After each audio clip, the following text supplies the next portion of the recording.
Hey, good morning, ladies and gentlemen. On behalf of the U.S. Naval Institute and FCA, welcome back to the West Theater this morning.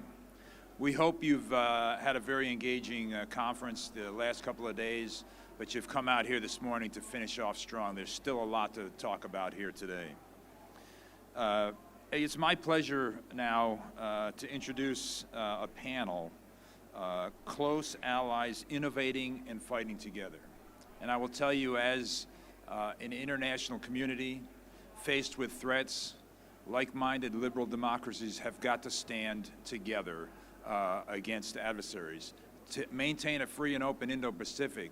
But I would argue that this is not just there, this is a global challenge, and we need to stand shoulder to shoulder and face these threats together and protect our way of life. And now it's my pleasure to introduce the moderator for this morning's panel, Scott Tate. Now, Scott is the Executive Director of the National Security Innovation Catalyst, located in UC San Diego. He served in the Navy for 27 years, and his assignments include positions leading strategy, policy, and innovative efforts, working directly for senior leaders in Indo-PACOM and back in Washington, D.C. At sea, he served in cruiser and destroyer ships, commanding the USS Mustin, DDG-89, and most recently, a very cool ship, the USS Zumwalt, DDG-1000, which had an opportunity actually to go aboard, and I'll tell you, it's quite a unique vessel. Scott holds a master's degree from Stanford University in International Policy and the U.S. Naval War College in National Security and Strategic Studies. Ladies and gentlemen, please join me in a warm welcome for Scott and his entire panel.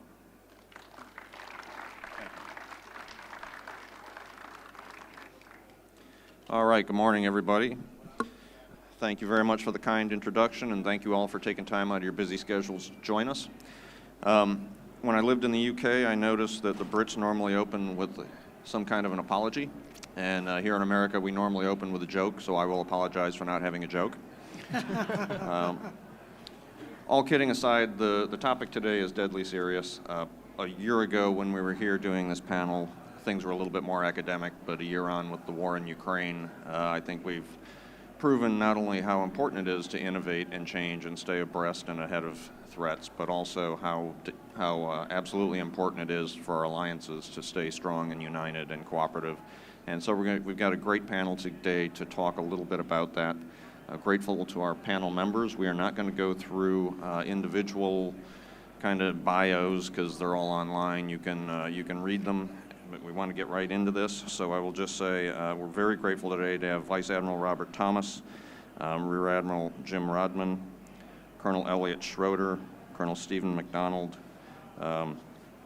Commodore Roger Reedwin from the Royal Navy, Commander Derek Bowles from the Royal Navy, Commodore Darren Grogan from the Royal Australian Navy, and Commander David Puddington from the Royal Canadian Navy, and also Commander Alan Parker from the Royal New Zealand Navy with us. First time that we've had all 5 of the Five Eyes, so this is a pretty big deal. All right, so we'll get right into it. I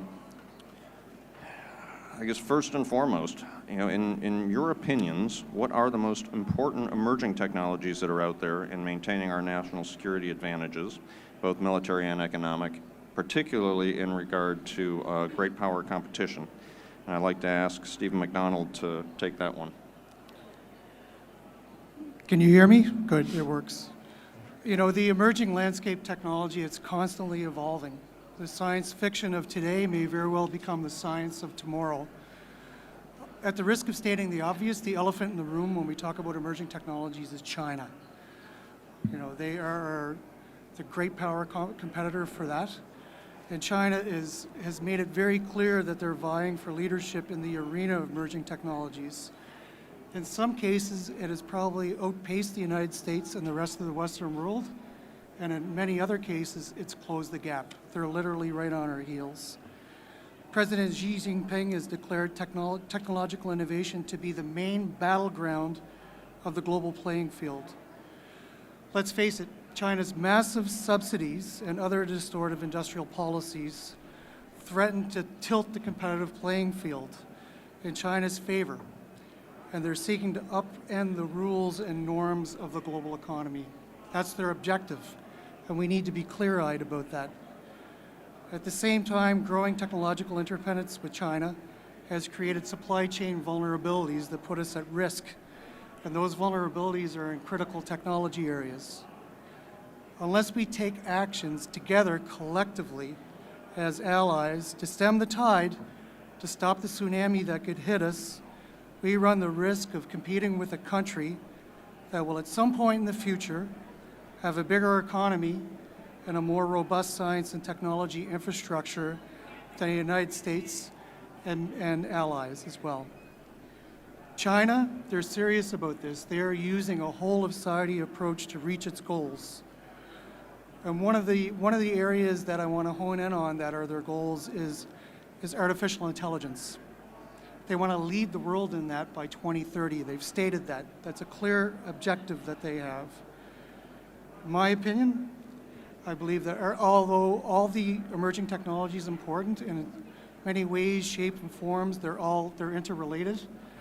But I see artificial intelligence as being the most important emerging technology, and I'll tell you why.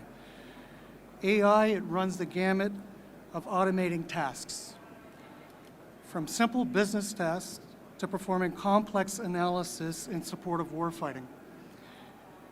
It can take huge amount of data, crunch that data, and make transactions and processes much more simpler and efficient and faster. It gives us the ability to filter through complex mounds and mounds of data. It's going to play a significant role in surveillance, reconnaissance, intelligence gathering, command and control, cyberspace, information operations, logistics, and many other things when it comes to warfighting. And as I mentioned, AI can increase the efficiency with which tasks are performed and accelerate the decision-making process, and that's a really important part of this. To be able to make decisions, we have to filter through data. We have to find simple, efficient, and quick ways to do that. For that reason, AI's relevance for national security is matched by its economic implications. It's going to have great benefit to the economy, but we have to be clear-eyed about this. It's a game-changing technology. With game-changing technologies, when they're adopted, there's winners and losers.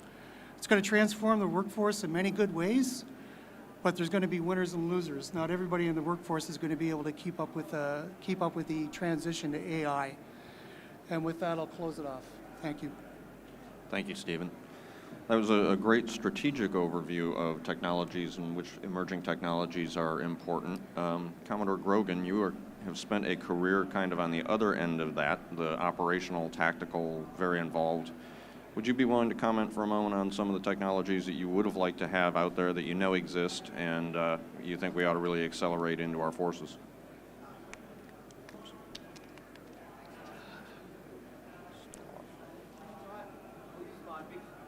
There you go. Thanks, Scott. Morning, ladies and gentlemen. Darren Grogan. It's great to be here today. It's also great to be the Australian Navy in America at the moment. Lots of cool stuff happening. A lot of cool things happening. For me, I won't go too much into the tactical, but I won't go too much into the tactical side of it. But for me, it's all about the autonomy and the uncrewed, unmanned space. I know the Royal Australian Navy has been focusing on that for the last couple of years. We set up the Warfare Innovation Centre down, and hopefully if you would have heard about the autonomous warrior that we're doing, the first one next month, later in the year, linked to Indo-Pacific 23, a really big exercise when we're going to be focusing our attention on this. We were doing that before AUKUS was a thing, so that's always been something we've been working on. I think our biggest challenge, and especially for industry, is we're flooded with so many amazing technologies that are emerging, everything out there that us simple military people are struggling with, trying to take it all in, and for us to decide where we need to put our limited resources, our money, our people, our energy. Hopefully with AUKUS, we might be able to define that better and make it easier for you guys to help us. Hopefully a lot of you might have even heard of the Defence Strategic Review. Very Australian, but very, very important for us. Google it if you haven't heard it, but a top-down review separate to defence, where an ex-defence minister and an ex-chief Chief of Defence Force were told to go look at our Defence Force, come back and provide government with the best way for us to take that forward. That is completely independent of defence. So that report got submitted a couple of days ago. Our Chief of Defence Force, our Secretary, have not read it. Haven't seen it. That's how independent it is. I bring that up because once that gets released, along with AUKUS, I suspect we'll have a bit of definition on what our focus is going to be. And if I was writing the report, AI, autonomy, uncrewed is going to be high on that list. I can speak for an hour about interchangeability, which is the solution. If we're going to fix a problem, we need to be more interchangeable, but I'll waste another hour doing that, so I'll sit down. Thanks, Commodore. So as we look at these emerging tech areas, there's obviously partnership needed, but there also are organizations that are better suited than others to their development. So do we think government, the established industry like the primes or the startups are going to have the lead in these technology areas? Colonel Schroeder, that's kind of your area of expertise. Would you be willing to comment? Hey there. Working? No. Try it now. Is it going now? There we go. There you go. I think ideally, those of us in uniform would love to be the leaders on emerging technology, but really how fast technology is moving, we can't risk like a technological Maginot Line where we had this great idea and it's totally actually obsolete before it even gets implemented and gets bypassed. Really what you see a lot in the tech sector is just moving so fast that startups and then larger industry getting that to us is probably the way to go. It's as Commodore mentions, there's just so much that's going on as far as AI and autonomy that's being developed on a daily basis, because in the commercial market, in a sense, they're at war every day because they're competing against their competitors, they're testing their technology, they're out there, whereas in the military, we're much slower, and mostly because we're larger, because we're just doing exercises periodically and we're not testing out everything. However, that doesn't mean we don't have a role. We can, as the government, underwrite it and take the risk and develop the new technologies, but the other place where we can lead is actually the convergence, not so much the emergence of technologies, but the convergence. And you see convergence in our daily life where a watch, a computer, and a phone were three separate things a long time ago. Now they're in your pocket and they're making my life terrible as a parent. But we can make things terrible for our enemy by taking the convergence of latest technologies like autonomy, AI, quantum computing. It's that convergence, seeing how we can apply all those together and then apply them in a military setting to implement what's going on in the battlefield and put effects on our enemy. That's I think the best role for the government in dealing with technology. Yeah, very interesting. Thank you. And Mr. McHugh, from the Australian point of view? Thanks, Scott. I might just start by making a broader comment, and that is I think just having this conversation today is probably as important as anything that we'll actually say today. I think not just when we talk about innovation, but when we talk about the industrial base more broadly, we really need to look at that through a more allied lens. And not just because of offsets or because this program requires us to, but we talked about our near peer. The only way we're going to be able to compete is if we view our industrial base as a whole across all of the allies and not view it too independently. I'd also like to start by giving a really good example of that. I will answer your question eventually. And that is that the US Navy's NavAir at the moment is actively looking at engaging with Australian industry to provide MRO on USN aircraft in Australia so that they're in theatre closer to the fight. That's a great initiative. The Australian industry is already doing it for the same common platforms, the P8s, the Romeos, the Black Hawks, etc. So it's already happening, and when you think about it, it's kind of strange that that's not an automatic thought. But it is a really good example of widening that lens and realising that's, it's a close allies, whole industry that's going to provide the ultimate answer. And we even heard SecNav use the comment this morning about having wartime industrial output, and that's going to be an allied wartime industrial output. In terms of who takes the leadership on innovation, the obvious answer is to say, hey, it shouldn't be government. I actually think it should be government, but sometimes leadership is about giving your approval, setting the environment, and then getting the hell out of the way so that those other organisations can bring their strengths to the fore. And I think that's the sort of leadership that government needs to provide. It's also easy sometimes to kind of be critical of the primes when we talk about innovation. If it wasn't for the primes, we wouldn't have much of the capability that we do have today. But it just means that they're not necessarily the answer to every problem. And we do need to bring the small businesses in. We do need to bring academia and, of course, venture capitalists as well so that we can change that funding model at the same time. Very good response, given that you work for the government and the Prime sponsored our event today. Well done. Round of applause. So, I mean, it appears we've got a lot of commonality and agreement on the areas of technology that are important, and I take your point. I think if nothing else, government has to set the right incentive structure for the others to be able to perform effectively and to coordinate them. I think that's very insightful. As we look at doing this, where do we think the most important national or international barriers to collaboration and innovation are that should be reduced or removed in order to allow us to compete at the speed necessary, sort of the way the SecNav described this morning? Mr. McDonald, sorry. This one goes to Rear Admiral Thomas. So I'm now a Rear Vice Admiral. Thanks. Thomas, sorry. Okay, so Scott was my EA when I was the 7th Fleet Commander, and I could swear I was wearing 3 stars, but he would routinely demote me. So I think a couple of things that have already been said are the places where we ought to camp out. Darren said autonomy, and we use AI, artificial intelligence. It's not artificial. It's actually crucial for us to make what I call decisions at speed. So we love to talk about the strategic level of our collaboration, and hey, our alliances, our Five Eyes alliance is very tight, and we share a lot of information. The actual barriers from a governmental side, although they look ominous, almost Byzantine, are relatively low. But what we have to do is get after this issue of speed, and we have to get after this issue of decisions at speed. And that's going to take greater risk with respect to human beings being willing to give up decision space to autonomy, to other forms of intelligence that are providing us not just, remember back in the old days when we were pups in the military, the big thing was, hey, we're going to have a tactical decision aid, and it's going to help us make decisions. And it was cumbersome, and it turned out to be slower than just somebody doing, pencil math on a 3x5 card.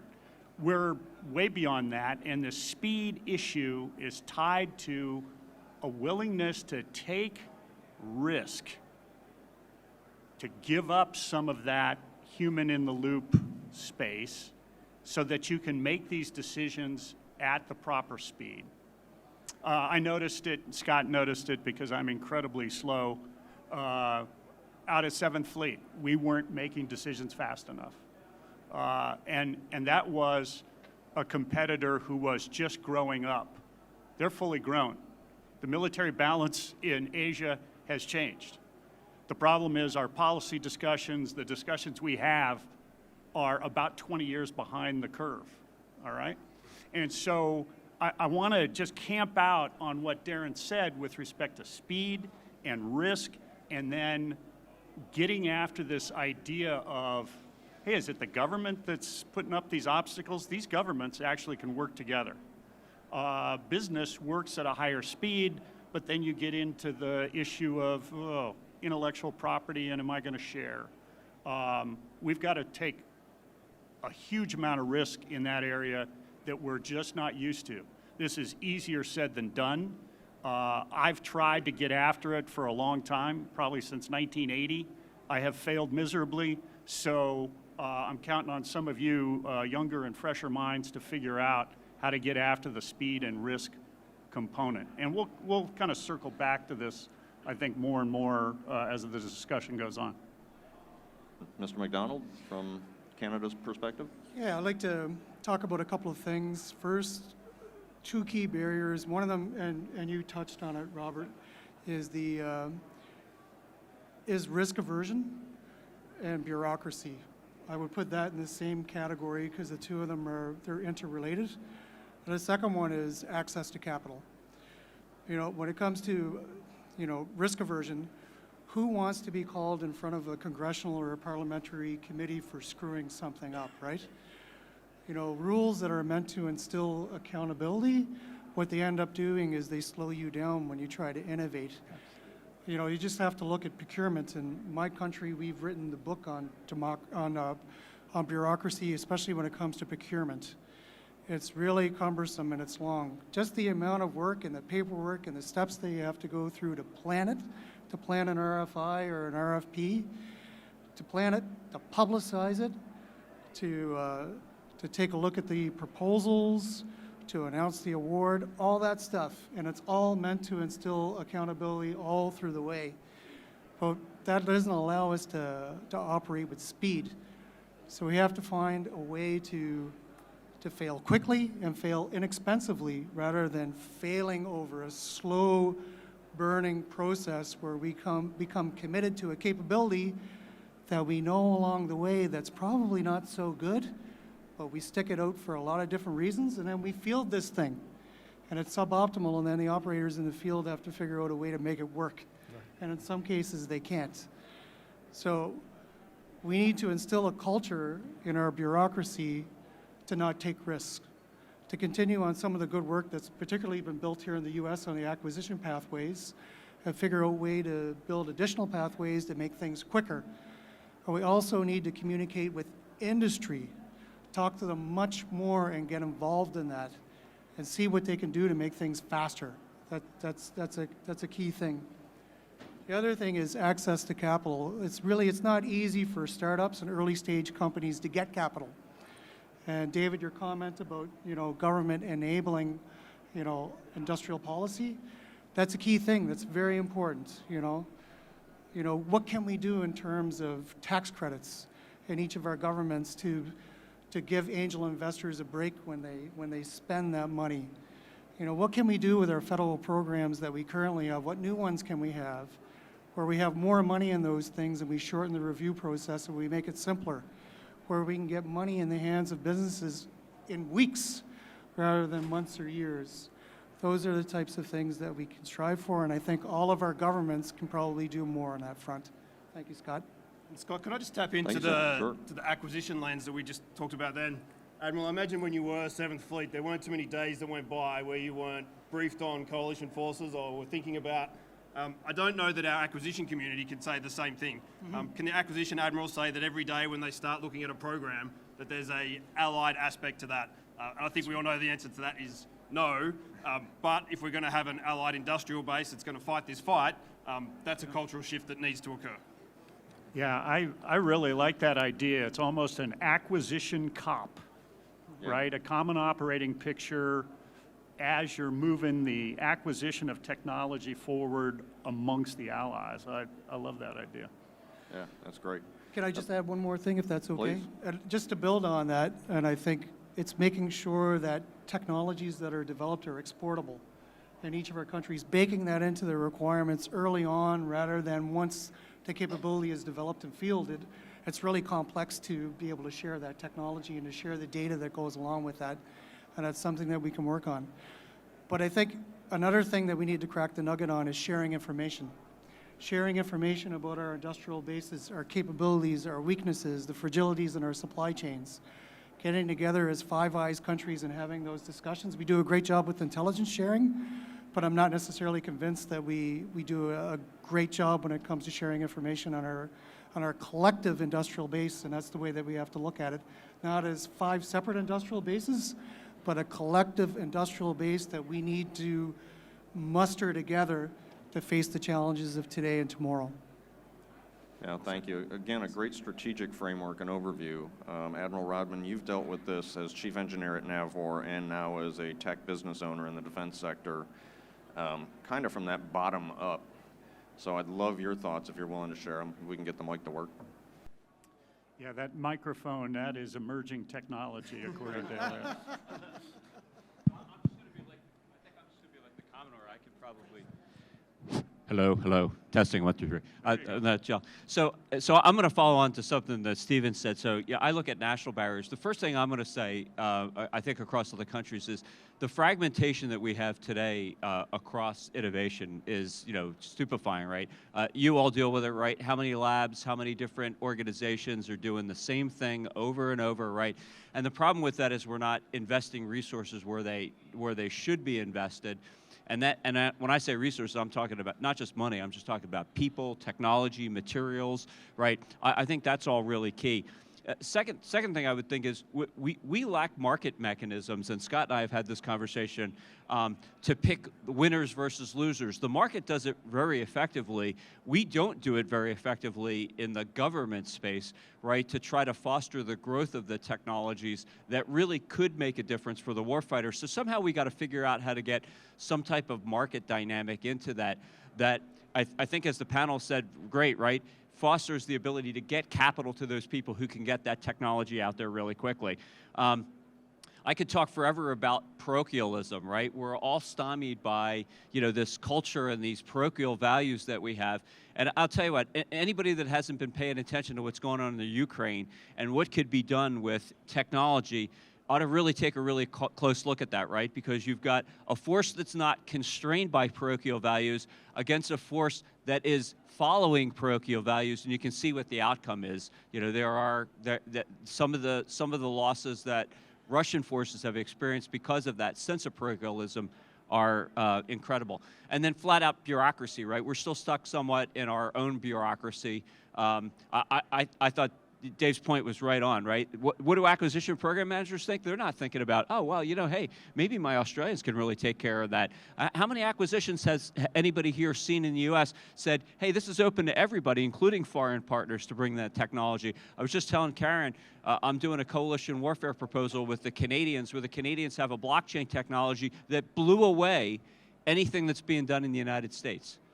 So, we put that forward and we said, hey, here's a really good way to solve a particular problem that the Department of Defense has, but it wasn't invented in the U.S., it was invented in Canada. So, those are the types of things we need to do. On the international side, I'd say there's a couple international barriers. Carl Ulrich from the Wharton School coined something about innovation. He said, sometimes we're all torque and no traction. And I would argue here, we have a great close relationship in the Five Eyes partnership, but sometimes it's not close enough. And I want to follow up that with saying, I think what the Commodore said earlier was great. We need to get out there and start using this stuff like we plan to fight. So the more opportunities that we have to do more task forces, like Task Force 59, Task Force 99, what the Australians are doing, where you can bring this technology and show how it makes a difference in how we fight together, because we have to fight together. That's essential. And then, the bottom line is, and I think Scott's going to follow the question, the lead-follow model that we've used since the Cold War is over, right? We don't have the opportunity to use the lead-follow model anymore. We ought to be relying on, where the innovation lies and using that innovation to benefit us all. We need to stand up, and I agree with SecNav. We need to stand up the new version of the arsenal of democracy, and that arsenal of democracy is going to require all of us to do it. Thanks, Admiral. Yeah, I noted 3 out of 3 of you hit bureaucracy as a problem, and I know in Zumwalt we documented the process from discovering a problem to fixing the problem, and there were 32 steps. The only 2 steps that involved real humans moving something, doing something, were the first and the last, and the 30 in between added virtually no value. So couldn't agree more. Now, you mentioned lead-follow, and I think one of the key problems, at least for the U.S. in the last 30 years, has been we've been trying to lead everything all the time and not very good at collaborating. If we look at our lessons from the Cold War, we were really effective in specialization, where certain nations that had industrial strengths or technology strengths or military tactical strengths kind of took lead in an area and developed it, and the rest of us supported. So supported model. Do we think that model might work? Is that still valid? Is that something that we ought to be pursuing? Commander Puddington, would you be willing to take a whack at that one? Yeah, sure. Hey, it's working. Good. Yeah, so I'll approach this. I'm a simple operator. I'm a historian and a strategist by background. So I'm going to approach this question by using an example from history.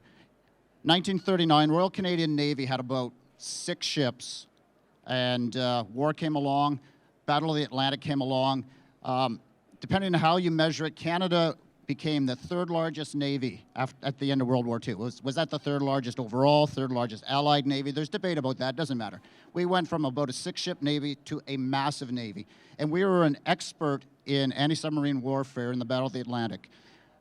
We had our own command, the Western Command off of Newfoundland. It was the only Canadian, or only foreign command in the area.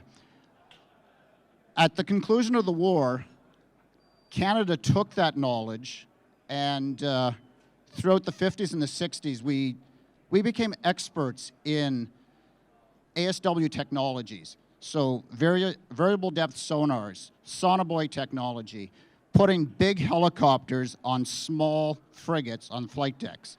Nobody else was doing that. We became the innovators for that. We became the experts at that. And that's carried on. Even modern technologies like total race. Canada became very good with using an American SQR-19 array, but taking Canadian processing, signal processing, and it became far better. So can we continue to do that? Can we learn from that? Absolutely. I'm struck by the Canadian booth here at West, and again, I'm not a technologist, but I do understand acoustics, and one of the things that Canada still innovates in is ocean acoustics, and I think we can continue to do that. Another thing we're really good at is space. In the past, you saw pictures of the space shuttle. You see it on the space station now. There's that big Canada on the Canada arm. We're really good at that. And there was one other that I can't think of right now. But there are certainly things that Canada, for example, can do and specialize in, and that other nations can draw upon. And there are other things that other nations can absolutely give back to everyone else so we can share. And we don't all have to do everything. There are certain things that all countries are going to want to do and have, because you just don't want to give everything up, but absolutely there are technologies that each nation gets really good at and that they can share and others can draw upon. And I'll leave it at that. Thank you. Thank you, sir. Colonel Schroeder, this is kind of right in your area of expertise as well. Would you give us your thoughts? Bureaucracy in particular, or? Well, there has been a lot of initiatives that, because nobody in defense ignores the idea that there's bureaucracy out there, and we do realize that part of it is the risk aversion, and these are programs, right? These are not products. These are programs that impact congressional districts, employment, and so forth. What has been good, though, has been like the effort with the OTAs, where it's the public-private partnerships, some of the CRADAs, some of the other contract vehicles that have come about that have been successful, and of course, now that they're successful, they also bring other people that are like, oh, can we follow that model? Or then you also get the people that, oh, we got to reduce the risk in that model. So there's some back and forth going on a lot of those programs. But I think success in the OTA world has especially shown that these other contract vehicles, although they can get you the prototype to the point of production, it is the way where a lot of things will be going. I don't know how much those things will be finalized because some of the OTAs are under review. But people in government do recognize that the bureaucracy is a problem. Thing is that nobody's willing to stick their neck out for a lot of reasons, not just self-interest, to take that additional risk and just do more things through OTA as opposed to traditional acquisition. Yeah, thank you. There's actually a wonderful example right here in the conference center, in the convention center, of very practical partnership in technology development between industry, government, small and large, at Oceanology upstairs. If y'all haven't been to Oceanology, I'd encourage you to go walk through it because it's all the North American partners and the UK. Very, very interesting. Thank you. So as we look at this, each of our nations has innovation initiatives or groups that are out there chartered to do innovation and to try to drive it forward. Some of them are more traditional, like our labs and our warfare centers. Some of them are new startups, like the DIUs and the Naval X's and others. In your respective areas, which do you see as most effective? What's working well, what can we share, and are there things that we really ought to energize that aren't getting enough focus? And Mr. McHugh, I know Australia is doing a lot of things in the innovation front right now. Would you be willing to comment? Yeah, thanks, Scott. think across all of our nations, we've seen the defence innovation ecosystem blossom over the last 10 years or so, almost to the point where it's too uncoordinated. Everyone's got their own innovation agency and alike. But I think it shows that the intent is really there to tap into dual-use technologies in particular, to form relationships with venture capitalists and alike. I mean, we do have the biggest advantage over our near peer, and that is that we are capitalist democracies. Right? So we have the free-thinking institutions, and we have the capitalist networks that are going to fight to make things right because they're going to be driven by that dollar. We have that, they don't. That's an advantage that we need to tap into more. What I would really love to see is, I think some of our institutions, the innovation organisation themselves has a really great mission set, but they're still reliant on funding mechanisms that are out of date and not necessarily fit for purpose. So what they kind of want to do and then what they can do is being dictated by the funding streams. That's certainly a challenge with some of our innovation organisations. They will be under review, as Commodore Grogan mentioned before, and hopefully some of that will be addressed. But that stops them doing some of the things that they would probably like to do, including having better partnerships with foreign institutions and also with the commercial institutions that are also trying to do similar things. So if we could tackle that issue, I think that'd be important. I would like to give a shout out to DIU, which you mentioned. They've been really great at engaging with Australia. And again, that gets back to that cultural element that I talked about before of just being open to the idea of being able to engage with other nations and with close allies. But the next step that I think would be great that we could achieve is if we could have a combined solicitation where all five of the Five Eyes, if we looked at that, or maybe others, where they all contribute. We're all trying to tackle the same things we talked about before, so have a single solicitation, everyone can do it and everyone can fund each other. At the moment, we wouldn't be able to. We would have the great idea, but our funding mechanisms would stop us from being able to exchange those funds over into other countries. So if we could tackle that problem, I think that'd go a long way into helping us have allied innovation working more effectively with each other. Thank you. Colonel Schroeder at the 75th Innovation Command, this is kind of your day job, working for Army Futures Command. Your thoughts? Yeah, so Army Future Command's had a great program, the Project Convergence exercise. First initiated in 2020, the Army was leading it at Yuma Proving Grounds. It's primarily Army focused and looking at technologies that the Army was interested in, but expanded into 2021 to be more of a joint exercise, so it brought in the Navy, it brought in the Marines, and then in 2022, we even brought in allies. Australia and UK participated, and it was a much larger exercise, including Fort Irwin, Camp Pendleton. It was a great way that technology could go there and demonstrate what kind of capabilities there are, whatever TR level they are. But the one thing is that it was a large exercise, and when things get popular, not everybody can play. At one point, we had to look and we had to sort through a bunch of companies that had some great technologies or a lot of promise, but there's only so much room and so much time, which was unfortunate. And now, in 2023, Futures Command decided to postpone Project Convergence this year just because it needs to really reassess. The program is actually very successful because it had leaders of the cross-functional teams, which is the acquisition side in the Army, research labs, head of OTAs, actually at the exercise to see these new technologies. So it's really one of those things where we talk about cutting between the technology and the people.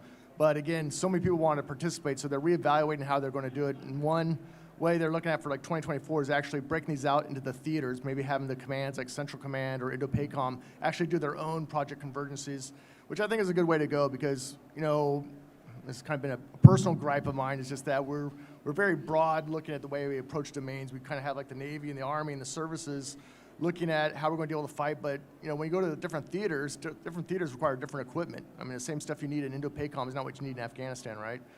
So having these exercises and having the technologies go down to the theater level might be a good way to find some of those niche technologies that give us an advantage in different theaters that we may be facing threats. Interesting. Thank you. So there's a lot in the press about the economic and political decoupling of the world into potentially two different spheres. What the New York Times calls the alliance of autocracies versus the capitalist democracies. And that there's going to be this race to develop emerging technologies and that will both take different paths. Do we think decoupling is going to be more useful to us, or will it be more useful to them as we see the world kind of separating a little bit? Mr. McDonald? Sure, I think first I'd like to, we have to ask ourselves, what does decoupling mean? Decoupling means reducing interdependencies. If you use the gross domestic products of the United States and China and draw a comparison between the two of them, it's actually very enlightening.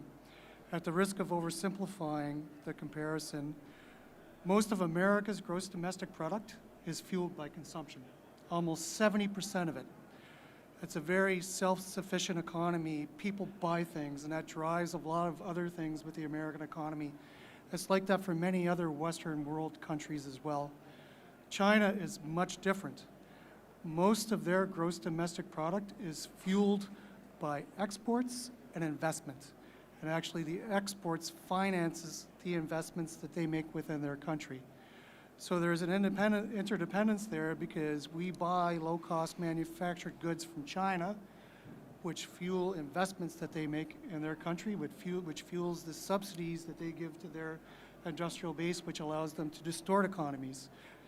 It allows them to flood the market with cheap, low-cost items and put businesses from the Western world out of business. It happens frequently, and that's something that we need to be cognizant of. There's an interdependency there. But China is striving to make a change in how their gross domestic product is composed. They're looking to become more like the U.S. economy in the sense they want it to be more consumption-based.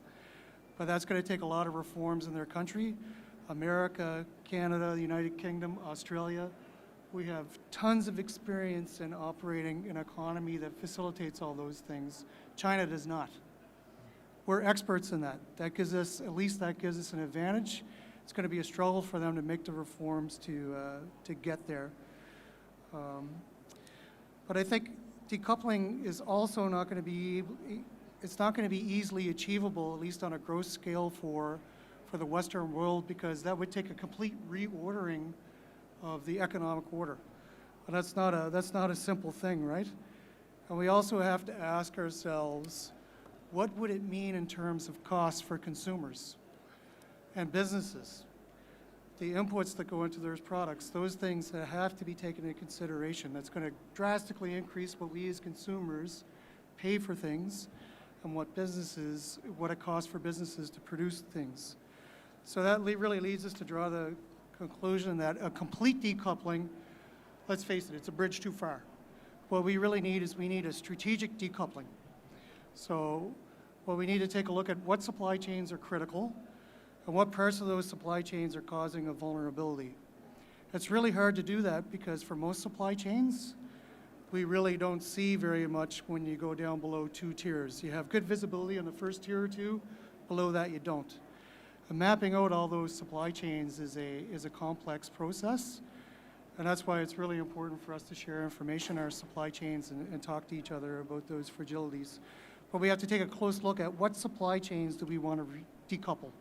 That's important, and then focus on our efforts on that and work on that. The U.S. can't do this alone.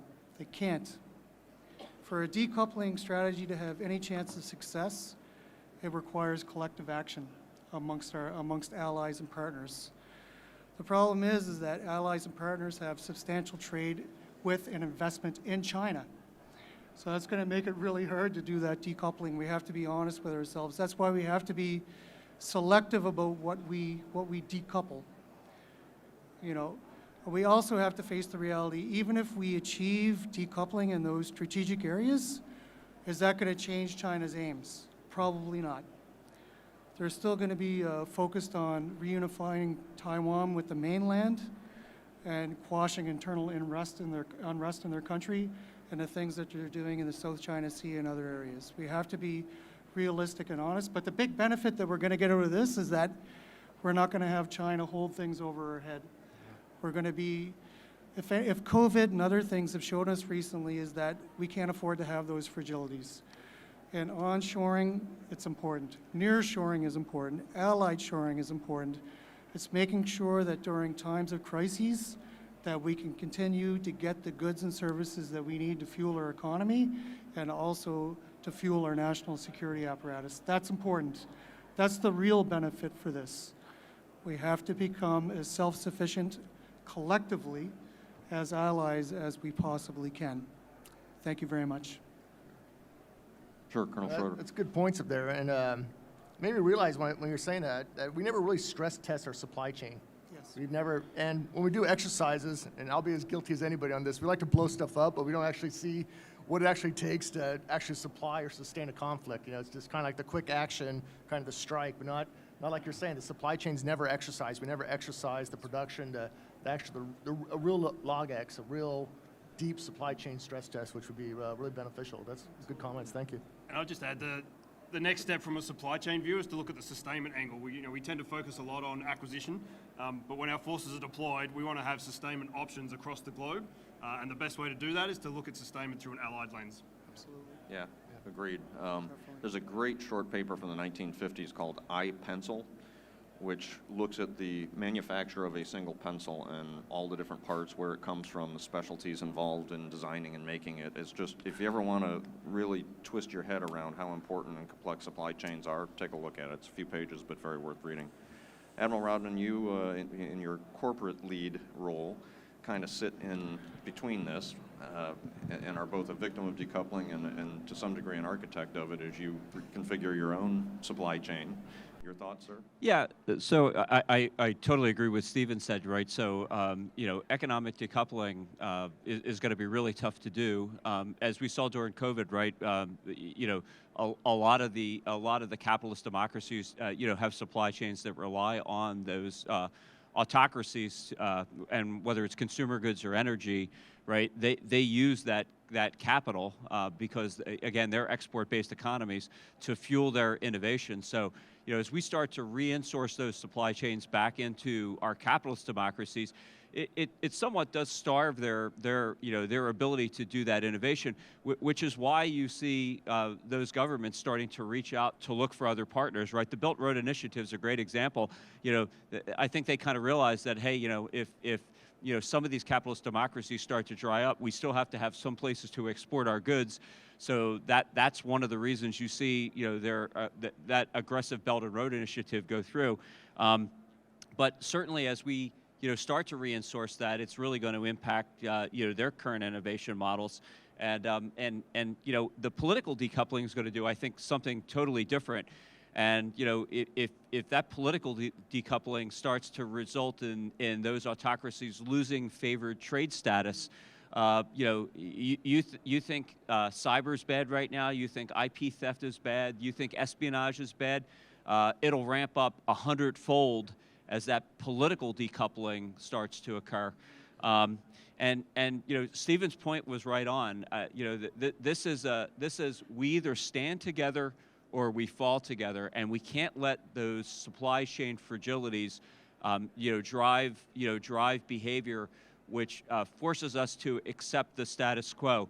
And one of the things that I think worries everybody is the investments that some of those autocracies have made in our own economies, and whether we're talking about farmland or whether we're talking about critical material, raw materials, right? I think we have to seriously step back and look at what the impact of those things are on our ability to maintain our supply chains. And boy, I'll tell you what, we either find alternative resources for those key materials, or political and economic decoupling will be fraught with peril. Thank you, Admiral. I don't see members of our partners in the Silicon Valley Defense Group in the audience today, but I do want to give them a shout out because dealing with adversarial capital is one of the things that they are very aggressively pursuing and working really effectively with a lot of home offices and other investors to start to reverse that process. So, okay, I'm going to throw this final big question to Vice Admiral Thomas. Kind of the elephant in everybody's room this year has been the war in Ukraine. As we look at great power competition going forward, what have we learned? What should we learn from events in Ukraine? And what should we do in the near term to, I guess, leverage the strengths that we've identified and start to mitigate some of the weaknesses we've identified? Scott, just the way you couch the question, I think, is important. One of the things we ought not to do is take the Russo-Ukraine war and map it over to great power competition. And you say, what? Yeah, so Russia. essentially a country with the most nuclear weapons on the planet, but it's run like an organized crime syndicate. And other than the nuclear weapons capability, is not a great power. I get it. Nuclear weapons are a great leveler, and they bring you to the table. But you got to be careful taking false positives from the Russo-Ukraine war. Jim Rodman rightfully pointed out, hey, look at the way commercial technology has been leveraged to bring the Russians to heel. But be careful, okay? The Russians probably had the approach like, hey, you thought this was, you, the West, that we were after the quick decapitation. It was going to be 5 days, and we were going to kind of turn it over to Vladimir Putin and say, job well done. No, there's a lot of Russian thinking that says this was going to be a slog from the beginning. And Professor Mark DeVore at St. Andrews University, he uses a term called demodernization. How quickly did the Russo-Ukraine war demodernize and turn into what looked like Verdun in 1916? Artillery barrages, indiscriminate, throwing rocks at each other, happened pretty quickly. So as we, and I fully am on board with, speed and kind of where we're going with emerging technologies, but remember, if you don't match capacity with capability, you go Winchester very quickly, meaning you run out of all of your Gucci tech and you're back to throwing rocks. And we've seen it in the Russo-Ukraine war. Let me finish up with something that's already been said by panel members, and I just love this idea as a way to go forward. And that is this standing combined joint task force idea to shepherd and actualize emerging technologies. Many of you in the audience have been frustrated over your careers with, and it used to drive me crazy as a task force commander or the 7th Fleet commander, and somebody'd come in from DARPA or some place where it was the secret squirrel crowd, and I'd be wringing my hands about a particular war-fighting issue, and yes, the subject du jour was all things People's Republic of China. And they say, oh, don't worry, we've got a capability. We've got this secret thing that's going to work. Well, my operators, and we've never seen it, we've never played with it, we've never experimented with it, we've never taken it into a robust exercise, and to Elliot's point, we've never stress tested.